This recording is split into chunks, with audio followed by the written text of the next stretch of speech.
Book 6, Section 1, Moral and Intellectual Excellence, the Psychological Foundations of Intellectual Excellence. We stated earlier that we must choose the median and not excess or deficiency, and that the median is what right reason dictates. Let us now analyze this second point. In all the characteristics we have discussed, as in all others, there is some target on which a rational man keeps his eye as he bends and relaxes his efforts to attain it. There is also a standard that determines the several means which, as we claim, lie between excess and deficiency, and which are fixed by right reason. But this statement, true though it is, lacks clarity. In all other fields of endeavor in which scientific knowledge is possible, it is indeed true to say that we must exert ourselves or relax neither too much nor too little, but to an intermediate extent, and as a right reason demands. But if this is the only thing a person knows, he will be none the wiser. He will, for example, not know what kind of medicines to apply to his body if he is merely told to apply whatever medical science prescribes and in a manner in which the medical expert applies them. Accordingly, in discussing the characteristics of the soul, too, it is not enough that the statement we have made be true. We must also have a definition of what right reason is and what standard determines it. In analyzing the virtues of the soul, we said that some are virtues of the character and others excellence of thought or understanding. We've now discussed the moral virtues, i.e. the virtues of character. In what follows, we will deal with the others, i.e. the intellectual virtues, beginning with some prefatory remarks about the soul. We said in our earlier discussion that the soul consists of two parts, one rational and one irrational. We must now make similar distinction in regard to the rational part. Let it be assumed that there are two rational elements. With one of these, we apprehend the realities whose fundamental principles do not admit of being other than they are, and with the other we apprehend things which do admit of being the other. For if we grant that knowledge proposes a certain likeness and kinship of subject and object, there will be a generically different part of the soul naturally corresponding to each of the two different kinds of object. Let us call one scientific and the other the calculative element. Deliberating and calculating are the same thing, and no one deliberates about objects that cannot be other than they are. This means that the calculative constitutes one element of the rational part of the soul. Accordingly, we must now take up the question which is the best characteristic of each element, since that constitutes the excellence or virtue of each, but the virtue of a thing is relative to its proper function. Section 2. The two kinds of intellectual excellence and their objects. Now, there are three elements in the soul which control action and truth: sense perception, intelligence, and desire. Of these, sense perception does not initiate any action. We can see this from the fact that animals have sense perception but have no share in action. What affirmation and negotiation are in the realm of thought, pursuit and avoidance are in the realm of desire. Therefore, since moral virtue is a characteristic involving choice, and since choice is a deliberate desire, it follows that if the choice is to be good, the reasoning must be true and the desire correct. That is, reasoning must affirm what desire pursues. Then this is the kind of thought and the kind of truth that is practical and concerned with action. On the other hand, in the kind of thought involved in theoretical knowledge and not in action or production, the good and the bad state are respectively truth and falsehood. In fact, the attainment of truth is the function of the intellectual faculty as a whole. But in intellectual activity concerned with action, the good state is truth in harmony with correct desire. Choice is not the starting point of action. It is the source of motion, but not the end for the sake of which we act, i.e. the final cause. The starting point of choice, however, is desire, and reasoning is directed towards some end. That is why there cannot be choice either without intelligence and thought, or without some moral characteristic. For good and bad action in human conduct are not possible without thought and character. Now thought alone moves nothing. Only thought which is directed to some end and concerned with an action can do so. And it is this kind of thought also which initiates production. For whoever produces something produces it for an end. The product he makes is not an end in an unqualified sense, but an end only in a particular relation and of a particular operation. The only goal of action is an end in the unqualified sense. For the good of life is an end, and desire is directed toward this. Therefore, choice is neither intelligence motivated by desire or desire operating through thought. And it is as a combination of these two that man is a starting point of action. No object of choice belongs to the past. No one chooses to have sacked Troy. For deliberation does not refer to the past but only to the future and to what is possible. And it is not possible that what is past should not have happened. Therefore, Agathon is right when he says, "One thing alone is denied even to God, to make undone the deeds which have been done." As we have seen, truth is the function of both intellectual parts of the soul. Therefore, those characteristics which permit each part to be truthful as possible will be the virtues of the two parts. Section 3. The qualities by which truth is attained. A. Pure science or knowledge. So let us make a fresh beginning and discuss these characteristics once again.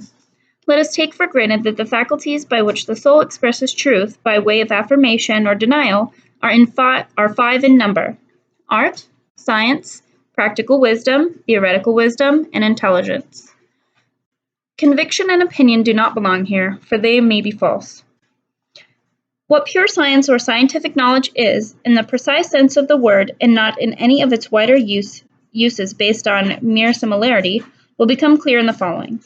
We are all convinced that what we know scientifically cannot be otherwise than it is, but of facts which can possibly be other than they are we do not know whether or not they continue to be true when removed from our observation. Therefore, an object of scientific knowledge exists of necessity, and is, consequently, eternal. For everything that exists of necessity in an unqualified sense is eternal, and what is eternal is ungenerated and imperishable, and hence cannot be otherwise. Moreover, all scientific knowledge is held to be teachable, and what is scientifically knowable is capable of being learned. All teaching is based on what is already known, as we have stated in the Analytics. Some teaching proceeds by induction, and some by syllogism. Now, induction is the starting point for knowledge, of the universal as well as the particular, while syllogism proceeds from universals. Consequently, there are starting points or principles from which a syllogism proceeds, and which are themselves not arrived at by a syllogism. It is, therefore, induction that attains them. Accordingly, scientific knowledge is a capacity for demonstration and has in addition all the other qualities which we have specified in the Analytics. When a man believes something in the way there specified, and when the starting points or principles on which his belief rests are known to him, then he has a scientific knowledge. Unless he knows the starting points or principles better than the conclusion, he will have scientific knowledge only incidentally. So much for our definition of scientific knowledge or pure science. Section 4. Art or applied science. Things which admit of being other than they are include both things made and things done. Production is different from action. For that point we can rely even on our less technical discussions. Hence, the characteristic of acting rationally is different from the characteristic of producing rationally. It also follows that one does not include the other, for action is not production, nor production action. Now, building is an art or applied science, and it is essentially a characteristic or trained ability of rational producing.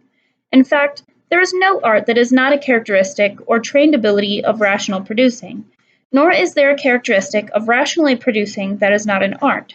It follows that art is identical with the characteristic of producing under the guidance of true reason. All art is concerned with the realm of coming to be, i.e., with contriving and studying how something which is capable of both being and of not being may come into existence. A thing whose starting point or source is in the producer and not in the thing produced. For art is concerned neither with these things which exist or come into being by necessity, nor with things produced by nature. These have their source of motion within themselves. Since production and action are different, it follows that art deals with the production and not with action. In a certain sense, fortune and art are concerned with the same things. As Agathon says, fortune loves art, and art fortune. So, as we have said, art is a characteristic of producing under the guidance of true reason, and lack of art, on the contrary, is a characteristic of producing under the guidance of false reason. And both of them deal with what admits of being other than it is. Section 5. C. Practical wisdom. We may approach the subject of practical wisdom by studying the persons to whom we attribute it. Now, the capacity of deliberating well about what is good and advantageous for oneself is regarded as typical of a man of practical wisdom. Not deliberating well about what is good and advantageous in a particular sense, for example, what contributes to health or strength, but what sort of thing contributes to the good life in general. This is known by the fact that we speak of men as having practical wisdom in a particular respect, i.e., not in an unqualified sense. When they calculate well with respect to some worthwhile end, one that cannot be attained by an applied science or art, it follows that in general a man of practical wisdom is he who has the ability to deliberate. Now no one deliberates about things that cannot be other than they are, or about actions that he cannot possibly perform. Since, as we saw, pure science involves demonstration, while things whose starting points or first causes can be other than they are, do not admit of demonstration. For such things too, and not merely their first causes, can all be other than they are, and since it is impossible to deliberate about what exists by necessity, we may conclude that practical wisdom is neither a pure science nor an art. It is not a pure science because matters of action admit of being other than they are, and it is not an applied science or art because action and production are generically different. What remains, then, is that it is a truthful characteristic of acting rationally in matters good and bad for man. For production has an end other than itself, but action does not. Good action is itself an end. That is why we think that Hercules and men like him have practical wisdom. They have the capacity of seeing what is good for themselves and for mankind, and these are, we believe, the qualities of men capable of managing households and states. This also explains why we call self-control sophrosyne. It preserves our practical wisdom. What it preserves is the kind of conviction we have described. For the pleasant and the painful do not destroy and pervert every conviction we hold. Not, for example, our conviction that a triangle has or does not have the sum of its angles equal to 2 right angles, but only the convictions we hold concerning how we should act. In matters of action, the principles or initiating motives are the ends in which our actions are aimed. But as soon as man becomes corrupted by pleasure or pain, the goal no longer appears to him as a motivating principle. He no longer sees that he should choose and act in every case for the sake of and because of this end. For vice tends to destroy the principle or initiating motive of action. Necessarily, then, practical wisdom is a truthful, rational characteristic of acting in manners involving what is good for man. Furthermore, whereas there exists such a thing as excellence in art, it does not exist in practical wisdom. Also, in art, a man who makes a mistake voluntarily is preferable to one who makes it involuntarily. But in practical wisdom, as in every virtue or excellence, such a man is less desirable. Thus, it is clear that practical wisdom is an excellence or virtue and not an art. Since there are 2 parts of the soul that contain a rational element, it must be the virtue of one of them, namely of the part that forms opinions. For opinion, as well as practical wisdom, deals with things that can be other than they are. However, this is not merely a rational characteristic or trained ability. An indication that is something more may be seen in the fact that a trained ability of that kind can be forgotten, whereas practical wisdom cannot. Section 6, D. Intelligence. Pure science or scientific knowledge is a basic conviction of concerning universal and necessary truths, and since everything demonstrable in all pure science begins from fundamental principles, for science proceeds rationally. The fundamental principle or starting point for scientific knowledge cannot itself be the object either of science, of art, or of practical wisdom. For what is known scientifically is demonstrable, whereas art and practical wisdom are concerned with things that can be other than they are. Nor are these fundamental principles the objects of theoretical wisdom, For it is the task of a man of theoretical wisdom to have demonstration for certain truths. Now, if scientific knowledge, practical wisdom, theoretical wisdom, and intelligence are the faculties by which we attain truth, and by which we are never deceived both in matters which can and in those matters which cannot be other than they are, and if three of these, I am referring to practical wisdom, scientific knowledge, and theoretical wisdom, cannot be the faculty in question, we are left with the conclusion that it is intelligence that apprehends fundamental principles. Section 7E, Theoretical Wisdom. We attribute wisdom in the arts to the most precise and perfect masters of their skills. We attribute it to Phidias as a sculptor in marble and to Polycleus as a sculptor in bronze. In this sense, we signify by wisdom nothing but excellence of art or craftsmanship. However, we regard some men as being wise in general, not in any particular sense or in some other particular respect. As Homer says in the Margites, the gods let him not be a digger or a plowman, nor wise at anything. It is therefore clear that wisdom must be the most precise and perfect form of knowledge. Consequently, a wise man must not only know what follows the fundamental principles, but he must also have true knowledge of the fundamental principles themselves. Accordingly, theoretical wisdom must comprise both intelligence and scientific knowledge. It is science in its consummation, as it were, the science of the things that are valued mostly high. For it would be strange to regard politics or practical wisdom as the highest kind of knowledge, when in fact a man is not the best thing in the universe. Surely, if healthy and good mean one thing for men and another for fishes, whereas white and straight always mean the same, wise must mean the same for everyone, but practically wise will be different. For each particular being ascribes practical wisdom in matters relating to itself, to that thing which observes its interest well, and it will entrust itself to do that thing. That is the reason why some people attribute practical wisdom even to some animals, to all those which display a capacity of forethought in matters relating to their own life. It is also evident that theoretical wisdom is not the same as politics. If we are to call theoretical wisdom the knowledge of what is helpful to us, there will be many kinds of wisdom. There is no single science that deals with what is good for all living things any more than there is a single art of medicine dealing with everything that is, but a different science deals with each particular good. The argument that man is the best of living things makes no difference. There are other things whose nature is much more divine than man's. To take the most visible example only, the constituent parts of the universe. Our discussion has shown that theoretical wisdom comprises both scientific knowledge and apprehension by the intelligence of things which by their nature are valued most high. That is why it is said that men like Anaxagoras and Thales have theoretical but not practical wisdom. When we see that they do not know what is advantageous to them, we admit that they know extraordinary, wonderful, difficult, and superhuman things, but call their knowledge useless because the good they are seeking is not human. Practical wisdom, on the other hand, is concerned with human affairs and with matters about which deliberation is possible. As we have said, the most characteristic function of man of practical wisdom is to deliberate well. No one deliberates about things that cannot be other than they are, nor about things that are not directed to some end, an end that is a good attainable by action. In an unqualified sense, that man is good at deliberating who by reasoning can aim and hit the best thing attainable to man by action. Nor does practical wisdom deal only with universals. It must also be familiar with particulars, since it is concerned with action, and action has to do with particulars.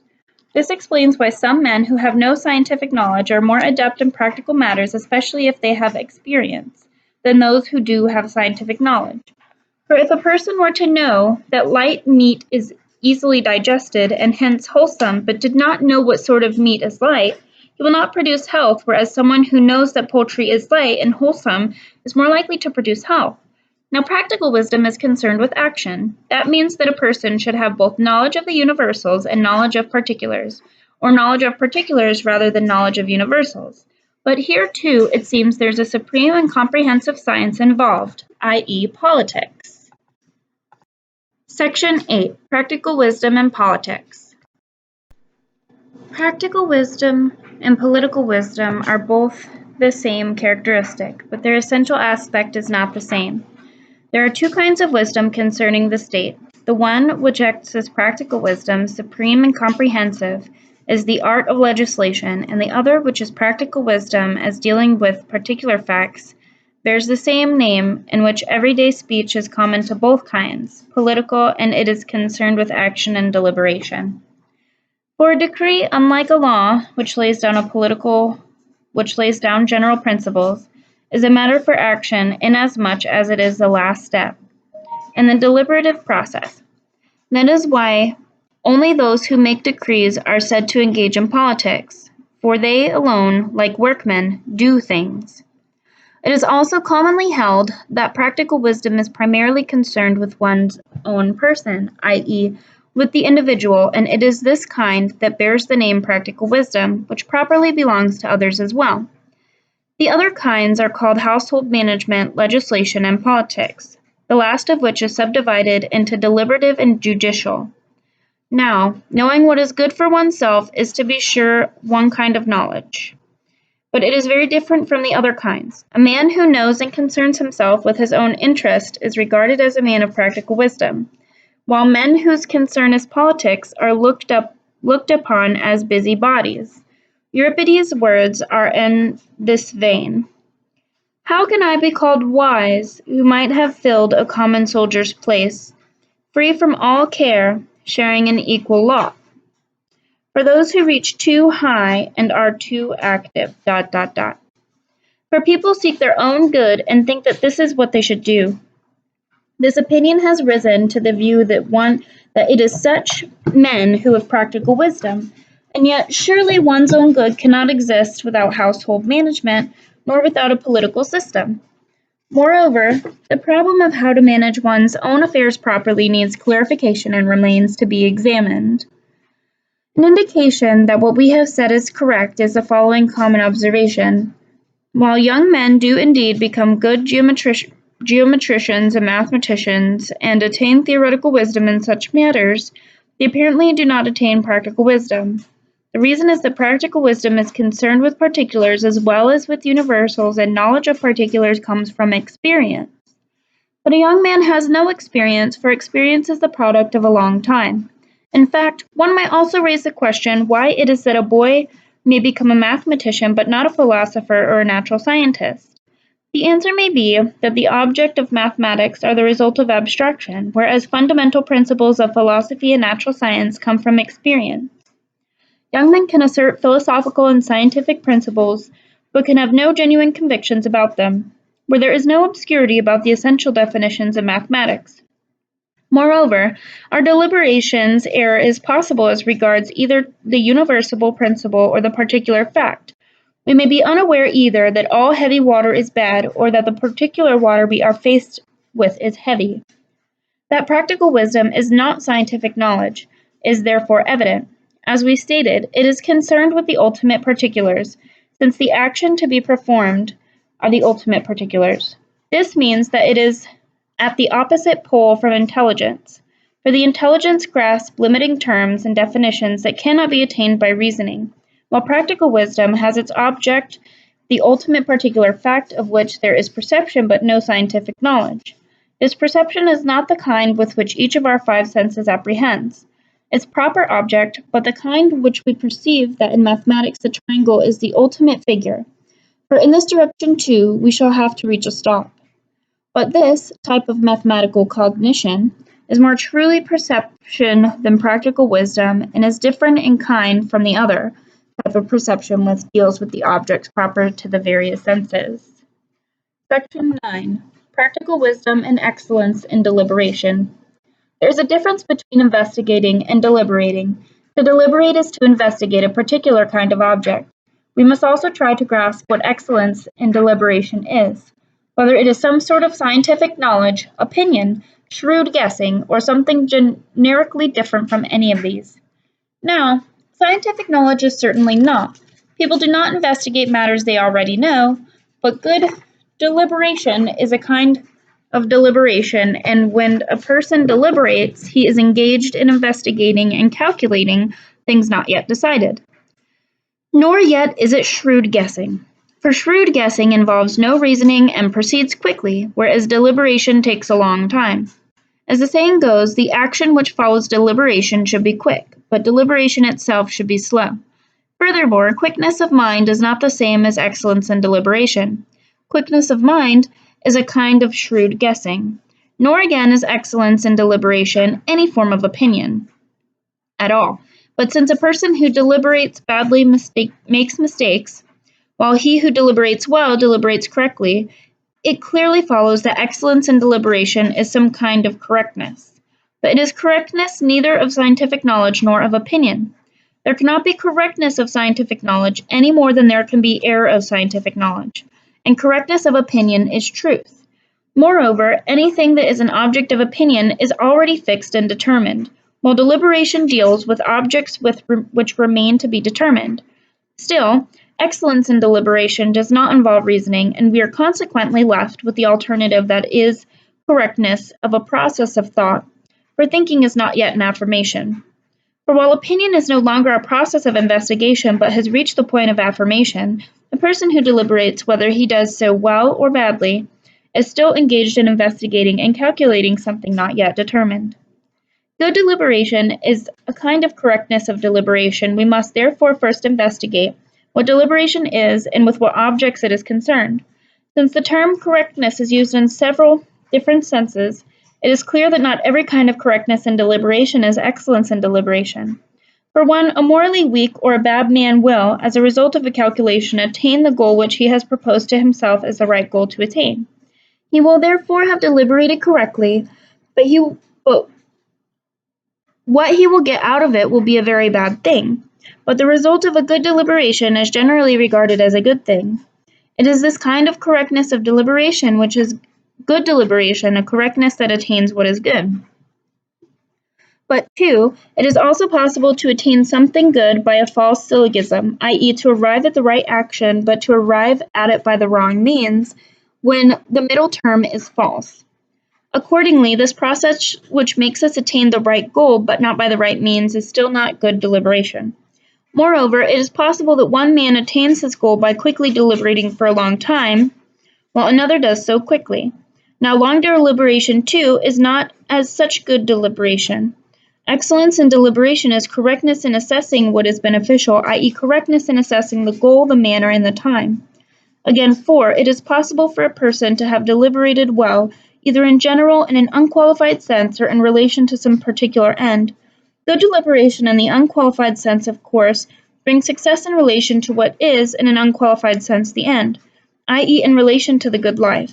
Excellence in deliberation, as directed toward some particular end, however, brings success in the attainment of some particular end. Thus we may conclude, since it is a mark of men of practical wisdom to have deliberated well, excellence in deliberation will be correctness in assessing what is conducive to the end, concerning which practical wisdom gives a true conviction. Section 10. Practical wisdom and understanding. Understanding, i.e. excellence in understanding, the quality which makes us all certain people, men of understanding and men of good understanding, is in general not identical with scientific knowledge or with opinion. Where are we at? For if it were opinion, everyone would be a man of understanding, since everyone forms opinions. Nor is it one of the particular branches of science, in the sense in which medicine, for example, is the science of matters pertaining to health, or geometry the science which deals with magnitudes. For understanding is concerned neither with eternal and unchangeable truth, nor with anything and everything that comes into being and passes away again. It deals with matters concerning which doubt and deliberation are possible. Accordingly, though its sphere is the same as that of practical wisdom, understanding and practical wisdom are not the same. Practical wisdom issues commands. Its end is to tell us what we ought to do and what we ought not to do. Understanding, on the other hand, only passes judgment. There is no difference between understanding and excellence in understanding. For excellence in understanding is the same as understanding, and men of understanding are men of good understanding. Thus, Understanding is neither possession nor acquisition of practical wisdom.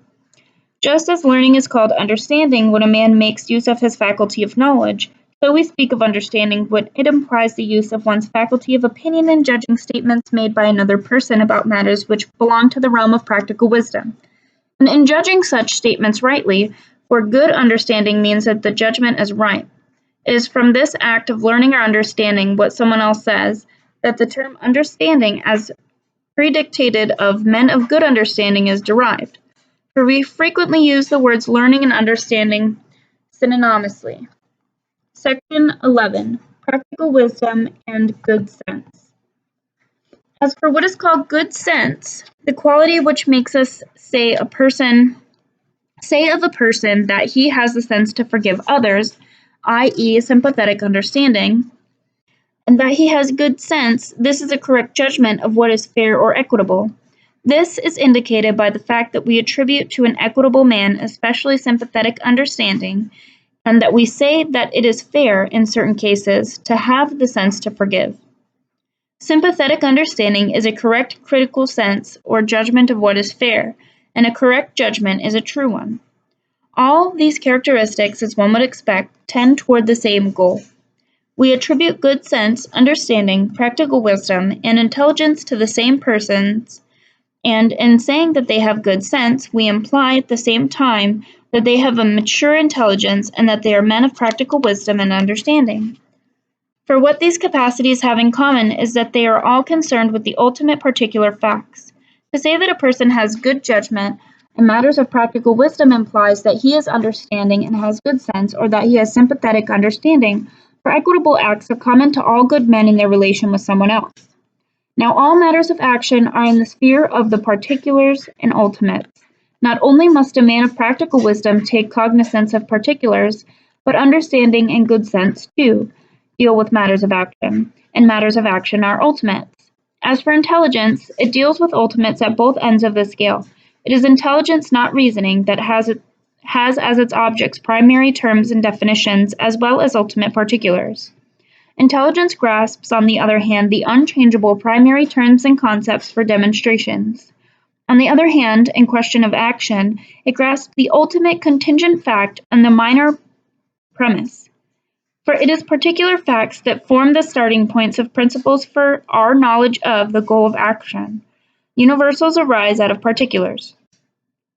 Hence, one must have perception of particular facts, and this perception is intelligence. That is why these characteristics are regarded as natural endowments, and although no one is provided with theoretical wisdom by nature, we do think that men have good sense, understanding, and intelligence by nature. An indication of this is that we think of these characteristics as depending on different stages of life, and that at a given stage of a person acquires intelligence and good sense. The implication is that human nature is the cause. Therefore, we ought to pay as much attention to the sayings and opinions, undemonstrated though they are, of wise and experienced older men, as we do to demonstrated truths. For experience has given such men an eye with which they can see correctly. We have now completed our discussion of what practical and theoretical wisdoms are. We have described the sphere in which each operates, and we have shown that each is the excellence of a different part of the soul. Section 12. The use of theoretical and practical wisdom. We might raise some questions about the usefulness of these two virtues. Theoretical wisdom, as we have described it, will study none of the things that make a man happy, for it is not at all concerned with the sphere of coming to be, but only with unchanging realities. Practical wisdom, on the other hand, is concerned with this sphere, but for what purpose do we need it? 1. It is true that practical wisdom deals with what is just, noble, and good for man, and it is doing such things that characterizes a man as good. But our ability to perform such actions is in no way enhanced by knowing them, since the virtues are characteristics, that is to say, fixed capacities for action acquired by habit. The same also applies, after all, to matters of health and well-being, not in the sense of producing health and well-being, but in the sense of being healthy and well. As the manifestation of a physical condition or characteristic, Our ability to perform actions which show that we are healthy and well is in no way enhanced by a mastery of the science of medicine or of physical training. 2. But if we are to say that the purpose of practical wisdom is to know what is just, noble, and good, but to become just, noble, and good, to not know what is just, noble, and good, but to become what is just, noble, and good, it would be of no use at all to a man who is already good. Moreover, it is of no use to those who do not have virtue, for it makes no difference whether they have practical wisdom themselves or listen to others who have it. It is quite sufficient to take the same attitude as we take toward health. We want to be healthy, yet we do not study medicine. 3. In addition, it would seem strange if practical wisdom, though intrinsically inferior to theoretical wisdom, should surpass it in authority, because that which produces a thing rules and directs it. These, then, are the questions we must discuss. So far, we have only stated them as problems. First of all, then, we should insist that both theoretical and practical wisdom are necessarily desirable in themselves, and that neither of them produces anything, for each one of them is the virtue of a different part of the soul. Secondly, they do in fact produce something. Theoretical wisdom produces happiness. Produces happiness, not as medicine produces health, but as health itself makes a person healthy. For since theoretical wisdom is one portion of virtue in its entirety, possessing and actualizing it makes a man happy. For happiness, as we have seen, consists in the activity of virtue. In the third place, a man fulfills his proper function only by way of practical wisdom and moral excellence or virtue. Virtue makes us aim at the right target, and practical wisdom makes us use the right means. The fourth part of the soul, the nutritive, does not have a virtue which makes the man fulfill his proper function, since it does not play any role in the decision to act or not to act. Finally, the argument has to be met that our ability to perform noble and just acts is in no way enhanced by practical wisdom. We have to begin a little further back and take the following as our starting point. It is our contention that people may perform just acts without actually being just men. As in the case of people who do what has been laid down by the laws, but do so either involuntarily or through ignorance, or for an ulterior motive and not just for the sake of performing just acts. Such persons are not just men, despite the fact that they act the way they should and perform all the actions which a morally good man ought to perform. On the other hand, it seems that it is possible for a man to be of such a character that he performs each particular act in such a way as to make him a good man. I mean that his acts are due to choice and are performed for the sake of the acts themselves. Now, it is virtue which makes our choice right. It is not virtue, however, but a different capacity which determines the steps in which the nature of the case must be taken to implement this choice.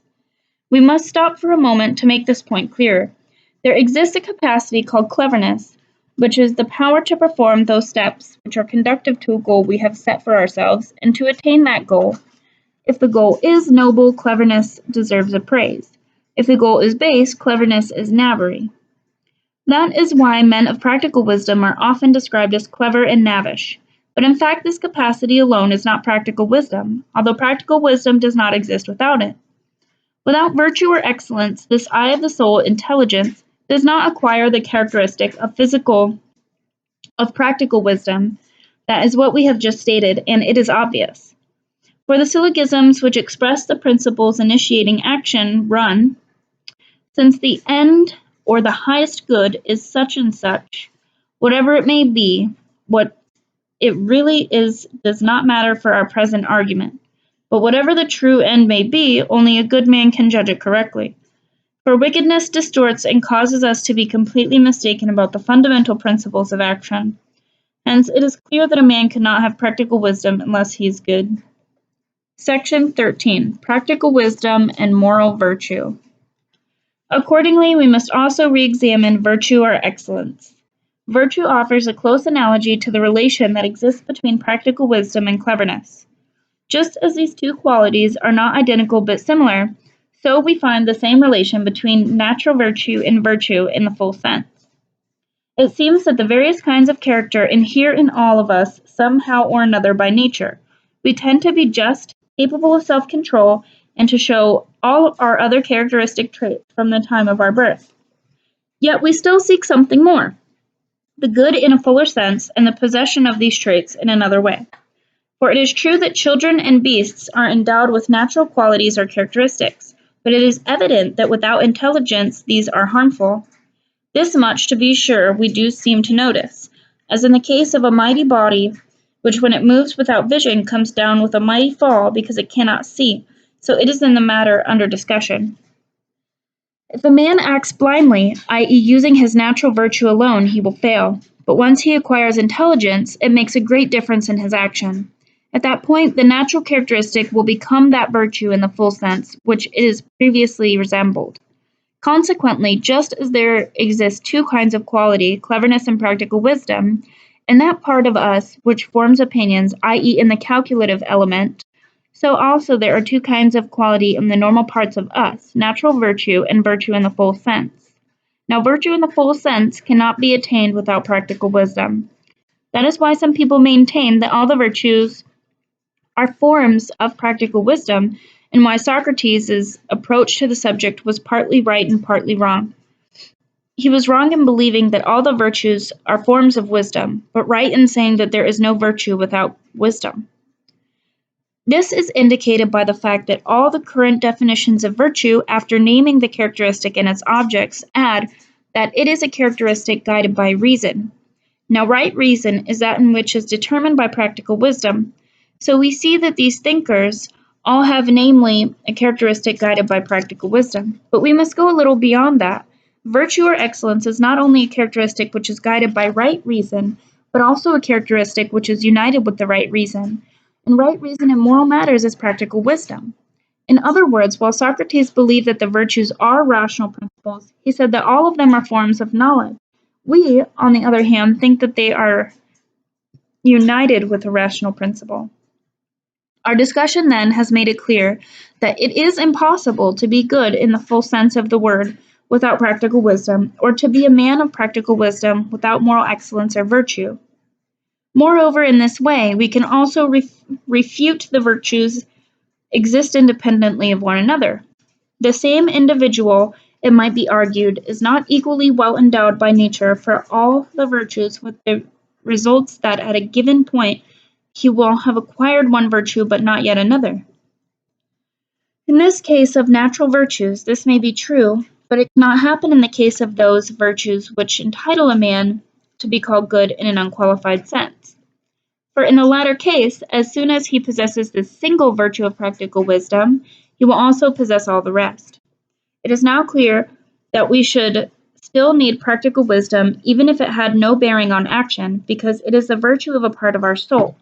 But it is also clear that it does have an important bearing on action, since no choice will be right without practical wisdom and virtue.